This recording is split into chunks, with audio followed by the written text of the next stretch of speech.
அன்றைக்கி ஒரு நாள் நான் பாண்டிச்சேரியில் நடந்து போயின்னு இருக்கும்போது தாங்க இந்த ரெஸ்டாரண்ட்டை பார்த்தேன். டொன்னை பிரியாணி ஹவுஸ்ன்னு சொல்லிட்டு, சரி உள்ளே போயிட்டு பார்க்கலாம், என்ன தான் அது டொன்னை பிரியாணி ஹவுஸ், எப்படி தான் இருக்குது ரெஸ்டாரண்ட்னு சொல்லிட்டு உள்ளே போய் பார்த்தா, ஆம்பியன்ஸ்லாம் வேறு லெவலில் இருந்ததுங்க. சூப்பராக இருந்தது. சரின்னு சொல்லிட்டு நான் அந்த பையா கிட்டே, அவர் ஹிந்திக்காரர் தான், ஒரு சிக்கன் பிரியாணியை ஆர்டர் பண்ணேன். அவர் எடுத்துன்னு வந்து கொடுத்தது பார்த்தா, என்னப்பா கோயில் பிரசாதம் கொடுத்துட்டு இருக்கேன் அப்படின்னு சொல்லிட்டு பார்த்தா, சார் அது எடுத்து சாப்பிட்டு பாருங்கள் சார், அப்போ தான் உங்களுக்கு புரியும் அது கோயில் பிரசாதமா இல்லை சிக்கன் பிரியாணியா அப்படின்னு சொல்லிட்டு, சரின்னு சொல்லிட்டு நான் சாப்பிட ஆரம்பிச்சிட்டேன். ஒரே க்ரீன் கலரில் இருந்தது. ஃபஸ்ட் டைம் நான் சாப்பிட்றேன் இந்த பிரியாணியை. ஆனால் சூப்பராக இருந்ததுங்க. இது பார்க்கும்போது என்னடா புளிய சோறில் சிக்கனும் முட்டையை வச்சுட்டு கொடுத்தீங்களா அப்படின்னு சொல்லிட்டு யோசித்தேன். அதுக்கப்புறமா தான் பார்த்தேன். ஆனால் அது பிரியாணிங்க செம்ம டேஸ்ட்டாக இருந்தது, வேறு லெவலு. நீங்களும் இது வந்து ட்ரை பண்ணலாம். இந்த லொக்கேஷன் எங்கே இருக்குதுன்னு பார்த்தீங்கன்னா, பாண்டிச்சேரியில் நீங்கள் டபுள் ரோட் போகிற ரோடு, நம்ம பாண்டிச்சேரி பீச்சு போகிற வழியிலே இருக்குதுங்க. இது நம்ம அரவிந்த் ஆசிரம் கணேஷ் மந்திர் போகிற வழியில் தாங்க இருக்குது.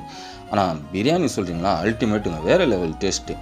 நீங்களும் வந்து இது ட்ரை பண்ணி பார்க்கலாம். சத்தியமாக சொல்கிறேன், சூப்பராக இருக்குது.